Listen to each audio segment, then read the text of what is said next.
pagi, siang, sore, dan malam masyarakat, teman-teman di people, ya kan? Balik lagi di acara Ini Usahaku, cuma di channel YouTube Pemkot Semarang. Nah, kali ini bukan Ucup nih, tapi Dani yang nemenin. Sekarang kita lagi ada di mana nih, Mbak? Secangkir Semarang. Secangkir Semarang. Alamatnya di mana Secangkir? Di Jalan Suratmo nomor 164. Suratmo nomor 164. Nah, sekarang kita udah ada di Secangkir ya. Tempat ini tempat resto keluarga gitu ya, resto keluarga ya. Dan sekarang saya sudah sama pengelolanya, ownernya. Ada Mbak siapa nih? Kenal dulu dong. Halo, nama aku Dinda. Sebenarnya kalau dibilang owner itu enggak sih, enggak. karena yang punya kan orang tua saya. Tapi dari awal saya juga ikut ngelola. Jadi kalau bisa dibilang mungkin asisten manajer kali. Asisten manajer. Oke, boleh. Pengembangannya boleh juga nih.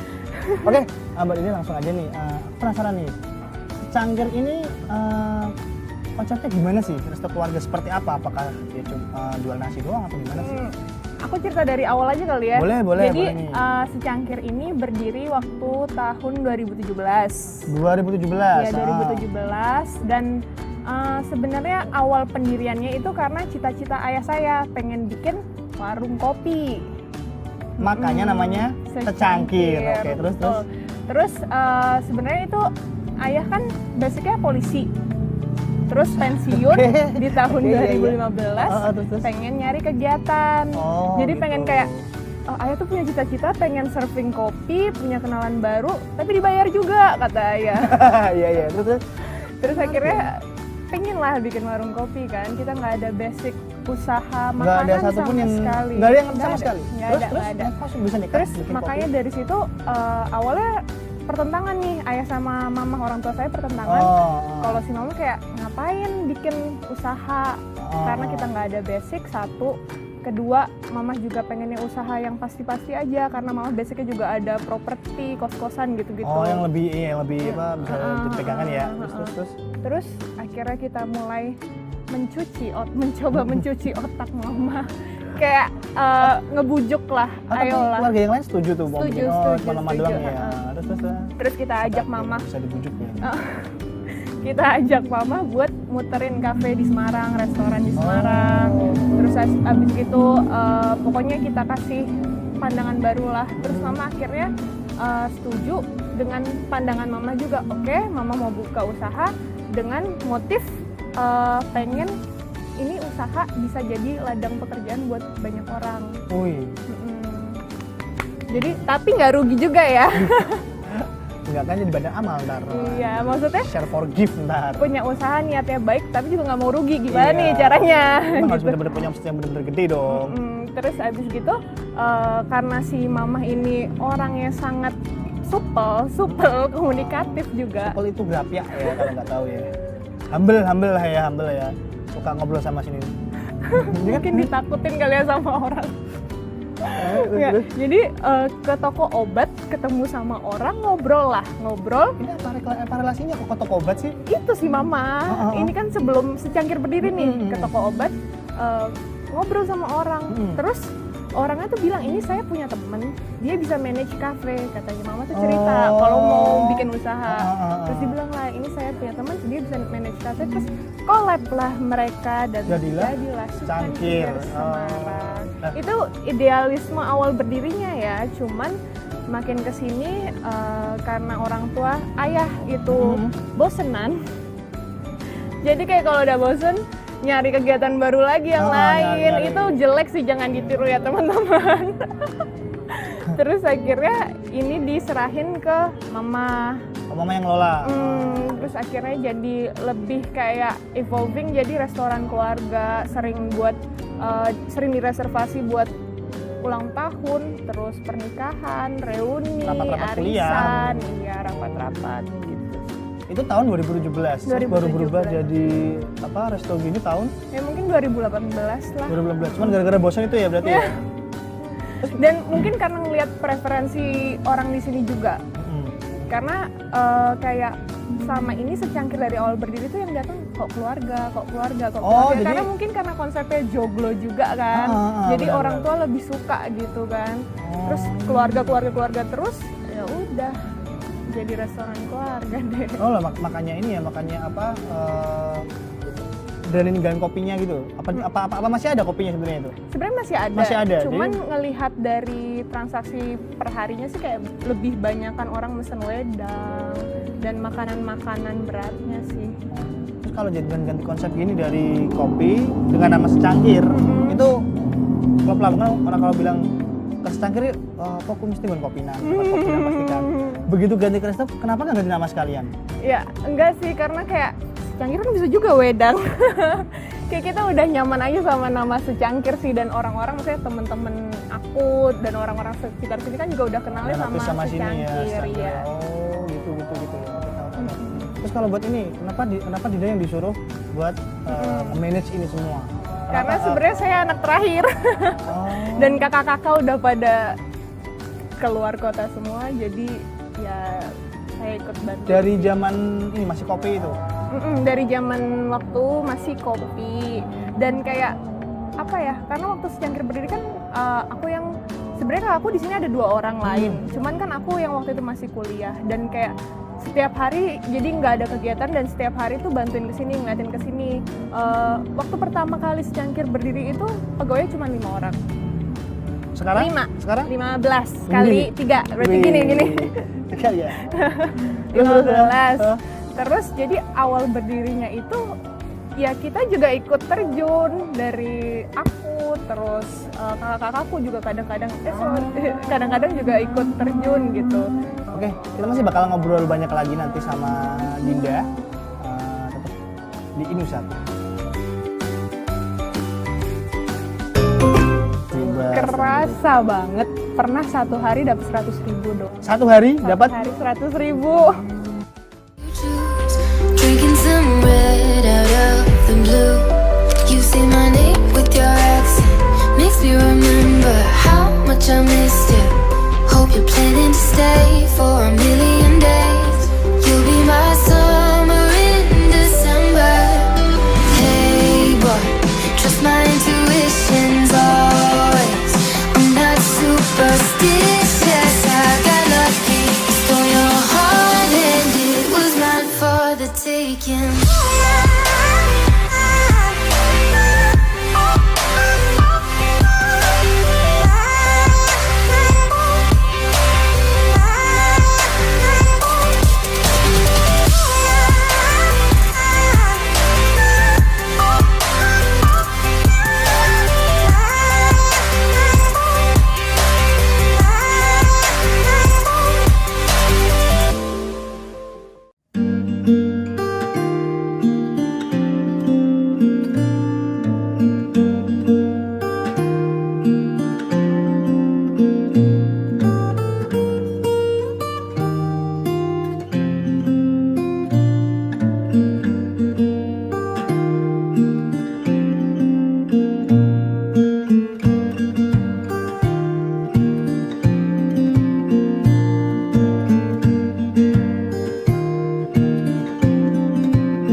balik lagi di Ini Usahaku. Ya, ketemu sama Mbak Dinda ya. Nih kita masih penasaran gimana sih ini umurnya masih muda ya, masih berapa? 23 tahun dan sekarang mengelola secangkir kopi. Secangkir resto ya. Sama kopi sih namanya? Coffee and Resto. Cafe and Resto. Nah, lanjut yang tadi nih. Tadi kan katanya pas mulai buka pun dia udah mulai ikut terjun ya buat di sini. Ini nggak ngalamin kesulitan nggak sih dia kan nggak pernah ada basic nih sekeluarga nih terus kayak tahu-tahu bikin usaha gitu. Apa tuh ada kesulitan nggak? Kesulitan itu banyak, bukan kesulitan sih, kayak lebih pengalaman unik Pengalaman ya. unik. Iya. Jadi awalnya di secangkir ini itu nggak ada kanopinya, belakang ini kan dia outdoor gitu awal konsepnya. Oh ini ya belakang sini ya. Terus jadi setiap kita bukanya itu bulan April kalau nggak salah. Terus ketemu bulan September musim hujan. Oh, bukannya waktu musim panas ya soalnya ya. Bayangin itu dapurnya agak jauh sama area dalam sini. Jadi aku itu ikut kayak mayungin makanan dari dapur ke ruangan tengah sini. Itu masih 5 pegawai itu ya? Iya, masih 5 pegawai. Seru sih, terus aku kayak pernah ikut jadi waitressnya juga dan kayak numpahin minuman. Ya Allah, karena nggak ada pengalaman sama sekali kan ya kayak, di food and beverage ya. Pokoknya kita yang penting jalan aja gitu, ini gimana udah ayah kepengen kita punya cita-cita di secangkir ini. Jadi kan tujuannya juga awalnya kayak baik gitu, ya udah ini bisa buat lapangan pekerjaan banyak orang, ya udah berarti kita mau nggak mau udah bikin ya harus jalan terus gitu. Gimana caranya? Itu berarti dari ini kan dari awal start yang dari 5 pegawai doang itu kan pasti meningkat terus dong omsetnya dong, makanya sampai bisa jadi 15 pegawai sekarang kan. Nah kalau misalnya ngomongin omset situ tuh di masa pandemi ini dampaknya kerasa banget gak buat sih? Kerasa banget, pernah satu hari dapat 100.000 dong. Satu hari dapat? Hari 100.000. Pesan apa? Satu keluarga doang tapi itu? Ya, atau anak pokoknya pesen es teh doang pokoknya gitu? kan waktu pandemi tuh aku nggak kontrol ke sini sih, kayak jadi cuma dapat laporan akhir aja dan 100.000. Oke. Terus mamah itu kan orangnya kreatif, muter otak, diskusi juga sama aku kayak ini gimana caranya kita tetap jalan, tetap bisa bayar SDM, apa perlu kita tutup sementara. Tapi pas ditanya ke pegawai, jangan Bu, karena nanti saya di sana nggak bisa pulang ke kampung, juga kayak kalau saya di sini ibu harus ngasih saya siapa yang ngasih saya makan gitu kan. Terus akhirnya mama muter cara kita bikin shift. Jadi satu hari masuk, satu hari enggak. Jadi gajinya sesuai dengan shiftnya itu. Gitu. Jadi tetap bisa muter sih sekarang. Mamanya kreatif sekali ya. Gimana caranya biar nggak mati di sini ya? Iya, keren banget memang mama. Terus kalau buat ini konsepnya kenapa joglo? Awalnya tuh pengen kontainer. Iya oke. Jauh sekali dari konsep joglo ya. Terus kok jadi joglo? Waktu proses cuci otak sama mama itu ngajak kopi tarik Ungaran, tahu nggak? Pernah kesana tahu, itu nggak? punya seniorku itu. Oh, Pak Agus. Iya. Oh iya, kita kesana. Terus abis gitu ngobrol-ngobrol lah, kita mau bikin kafe segala macam, konsepnya kontainer kita ucapin. Terus Pak jangan, kata Pak Agus ngomong, Pak jangan, karena pertama kontainer itu panas, kedua dia nggak bisa, kalau misalnya ini tutup nggak bisa dijadiin apa-apa lagi. Kenapa nggak joglo aja? Kalau joglo kan kalau ini udah tutup bisa jadi villa.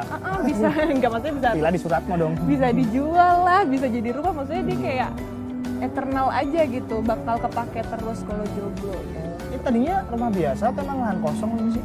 Jadi awalnya ini lahan pertama kali dibeli waktu jalannya masih kosong, sempit, gelap. Tahu nggak Semarang Barat zaman dulu yang tempat motor-motoran? Bahkan dia belum lahir itu ya? Nggak tahu. Kan di sini dulu gelap banget. Oh iya dong. Iya, pokoknya ini gelap banget. Pokoknya nggak ada kehidupan. Terus di jalannya diperbesar lah sama pemerintah kan. Nah, si lahannya ini tuh udah dari yang waktu dari gelap sebelum itu. Waktu masih gelap. Terus dibikinlah ini. Gue bikin dari nol ya dengan konsep yang ini. Waktu curhat soal kontainer ke Pak Agus itu bener-bener belum ada apa-apanya belum berarti? Belum ada apa-apa, lahan kosong doang. Konsep joglo dengan unfinish gini ya, bata-batanya. Keren sih tempatnya sih. fotogenik juga ya. Ada beberapa spot yang Jangan memang salah, karena kita Kenapa? menurut aku ya secangkir itu kan bener-bener apa adanya kan. Ini nggak sempurna. Aku tahu ini nggak sempurna karena ini aja mebel ada beberapa di dalam dekorasi tuh diambil dari rumah. Jadi kalau mau dibilang terkonsep sih itu sebenarnya enggak gitu. Justru malah sekarang kayak gitu, ketika nggak selesai, ketika unfinished itu malah jadi sebuah konsep baru. Iya, Konsepnya emang unfinished, konsepnya emang abstrak gitu kan. Kayak ini nih ya, ternyata mejanya bisa gerak, ternyata ini bukan pasang. Jangan gitu dong. Nggak, tapi keren, maksudnya kayak dia dapat estetiknya ya kan dari ini Jati bukan sih? Jatuh sih Jati ya, kayaknya. Jati ya kayaknya ya. Jati kan keren malah kesan-kesan alamnya ada. Kita bisa di sini juga ada ini dinding-dinding itu kan di artinya penak-penik daun. Bisa buat foto juga, yang biasanya anak-anak Instagram kan bisa foto-foto di sini. Ada ayunan juga tuh. Nah, ada joglo di belakang gazebo ya, Itu buat gazebo di belakang. musola. Oh, Oh, musola. yang Sebelah kanan yang itu ada mejanya. Jadi emang tempatnya kayak gimana ya, kayak bawa kita ke pedesaan gitu kali ya. Iya. Mungkin kalau misalnya di depan itu nggak begitu ramai lalu lalang motor, kita udah nggak tahu tuh di mana. Bisa aja loh ya kan. Nah, ini ngomongin resto nih. Kalau soal makanannya, tentu dong dari konsep kopi pindah ke resto pasti ada pertimbangan banyak banget dong. Terus mau jadiin menu andalan, mungkin ada menu andalan juga di sini. Ya, aku pengen jualan ini aja yang jualan itu. Itu ada nggak sih? Sebenarnya kita menu konsultasi banget sama kokinya. Kokinya tuh alhamdulillah kita dapat dari salah satu Chinese food lumayan terkenal di Semarang. Terus keluar masuklah ke sini. Jadi kita kayak ya diskusi soal menu sama kokinya itu sih, dan nggak ada yang pengen kita spesialkan karena kayak semuanya oke lah. Cuman mungkin ada beberapa orang suka yang mana, ada beberapa orang suka yang mana, tergantung preferensi customernya masing-masing. Jadi semua digabung sama ya. Nah, aku rasanya pengen nyobain nih. Nanti kita bakal jalan-jalan dan nyobain makanannya di sini. Tapi ini usahaku. Kalau teman-temanku sendiri sukanya ada satu signature yang disukain semua teman-temanku ya, dari teman SMA, teman kuliah.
Dengan penuh semangat, kami bangga mencari jalan, berkembang bersama Kota Semarang.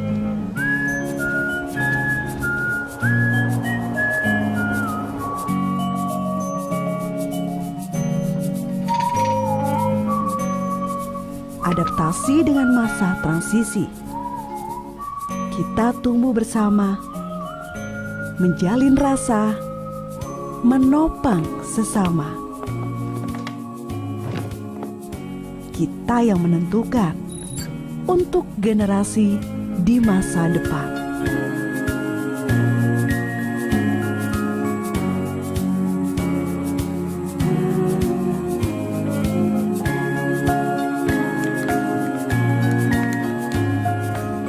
Untuk asa yang tetap terjaga, untuk kota yang kita sebut rumah.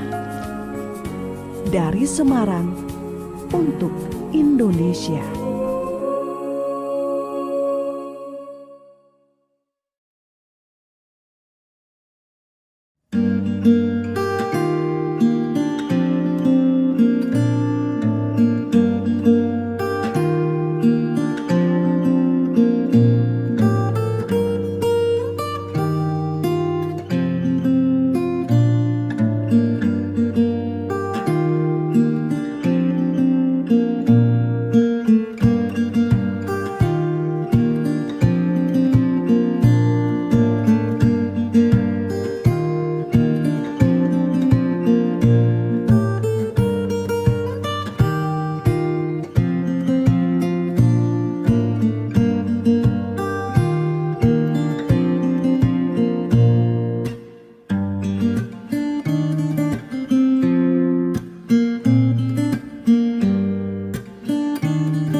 Balik lagi di ini usahaku, masih di edisi secangkir Cafe and Resto. Iya, bersama Mbak Dinda. Dan sekarang ini nih kayak yang tadi dijanjiin ya Mbak Dinda ya. Nah, karena saya celutak, saya pengen minta minuman di sini ya atau makanan di sini disajiin beneran. Nah, aku mau tanya nih Mbak, ini apa aja di sini? Kayaknya apa ya? Wedang-wedangan banget itu kan, kayak mungkin minuman di gunung kali ya, pedesaan gitu. Ini apa ini? Ini Teh, namanya bukan? wedang secang. Wedang secang.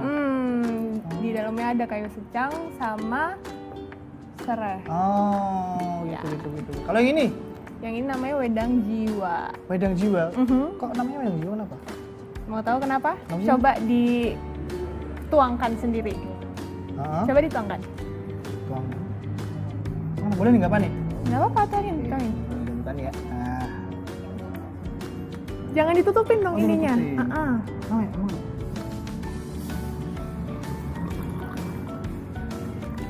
Ya, warnanya dari merah dia berubah di situ. Dia kenapa tadi? Tadi apa sih? Tadi ini sini krim apa sih? Itu jeruk nipis. Jeruk nipis. Uh-uh. Oh, wedang jiwa ini apa komposisinya ini? Dia ada kayu secang, serai, Iya, sini sama pakai kayu kayu. manis. Di sini ada nih semuanya. Oh, ini waktu di sini. Oh. Hmm. Ini menu andalan di sini. Nemu di apa? Unik sih. Kita Cuma di bilang sini. kita bilang namanya wedang jiwa karena kayak dia dari asalnya merah pekat kan dituangin jadi agak kuning orange gitu. Makanya kita bilang wedang jiwa karena kayak jiwa orang tuh berubah-ubah gitu. Oke. Tulisan filosofinya gitu ya? Iya.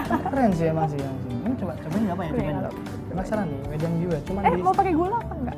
Enggak, cobain dulu aja. Hmm. Kita coba polosnya dulu.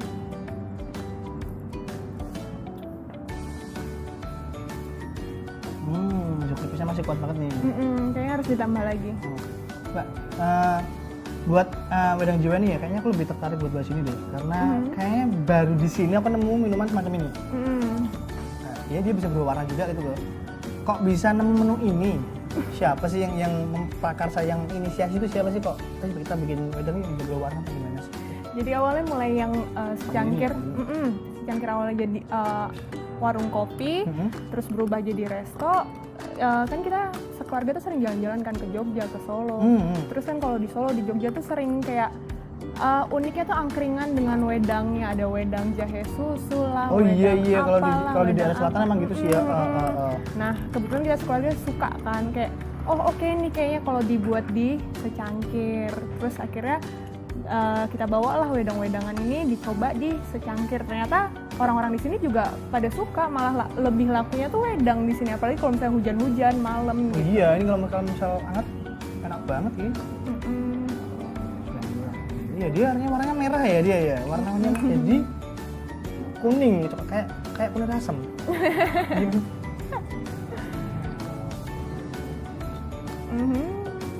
Aku juga minum Nah, ya. Terus Terus kalau misalnya ngomongin makan sama minuman di sini nih, pernah nggak sih ada mungkin pengunjung gitu yang kesini emang dia cuma nyari itu doang gitu, ada nggak sih? kalau teman-temanku sendiri sukanya ada satu signature yang disukain semua teman-temanku ya, dari teman SMA, teman kuliah tuh kue tiaw gorengnya katanya Kue paling tiaw goreng, enak di katanya sini. paling Iya. enak.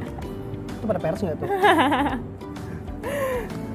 Itu sih paling yang dicari. Terus kalau misal ini, kalau katakanlah aku nih mau kesini pertama kali nih, aku nggak tahu nih Mbak, ini tempat apaan sih? Ini ada makanan apa sih yang aku perlu coba, yang sekiranya ketika ntar Mbak Dina ngasih tahu dia bakal balik lagi kesini lagi buat continue kesini terus. Ada nggak sih menu? Sebenarnya di secangkir ini untuk makanan dia ada 10 makanan, kayak 10 makanan utama. Dia ada dari sayur, ada nasi, ada mie, ada seafood, ada ayam, ada daging sapi, ada pasta, ada mie.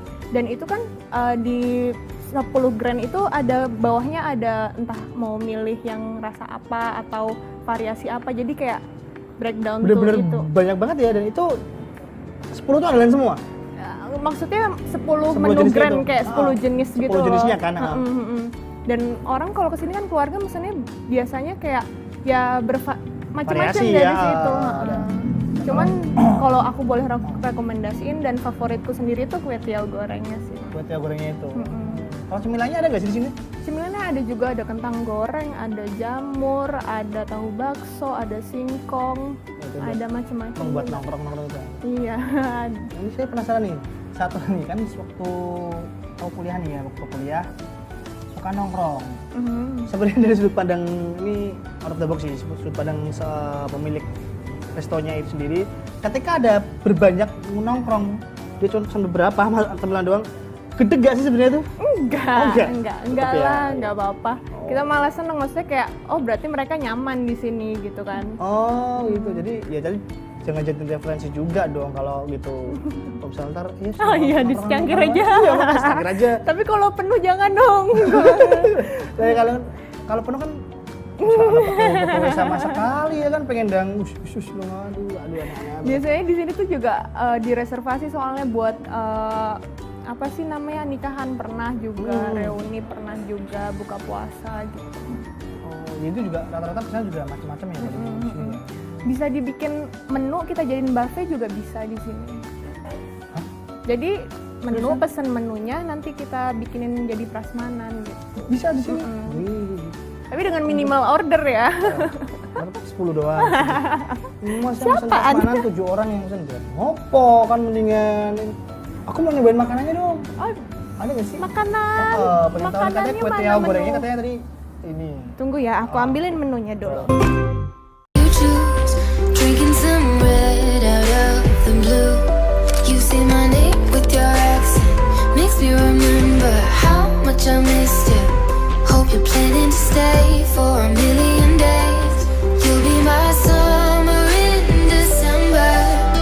Hey boy, trust my intuitions always. I'm not superstitious, I got lucky. Stole your heart and it was not for the taking.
Dengan penuh semangat kami bangga mencari jalan, berkembang bersama Kota Semarang.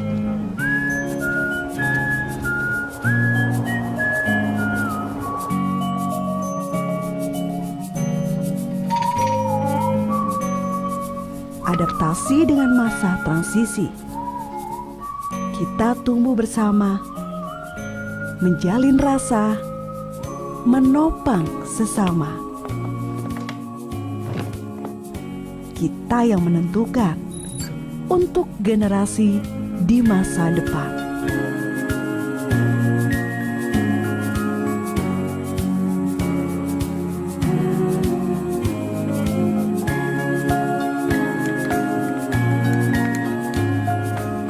Untuk asa yang tetap terjaga, untuk kota yang kita sebut rumah.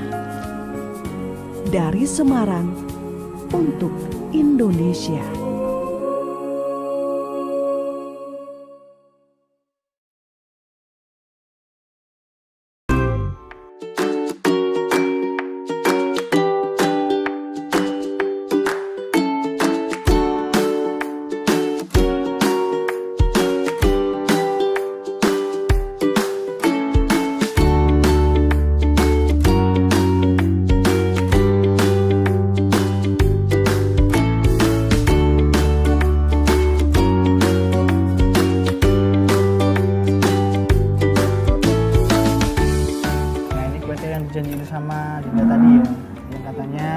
recommended ya, Dicari-cari. dicari-cari sama teman-temannya. Coba ya. Ya silakan.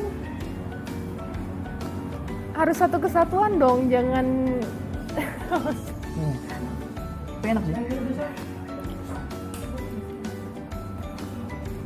Nah, ini buat teman-teman people yang mungkin penasaran ya sama tempat ini, Cangkir Cafe and Resto. Kalian bisa datang ke sini cobain sendiri. Ini kue teonya emang enak, seriusan. Sini ada ifumi juga. Iya, ada ifumi.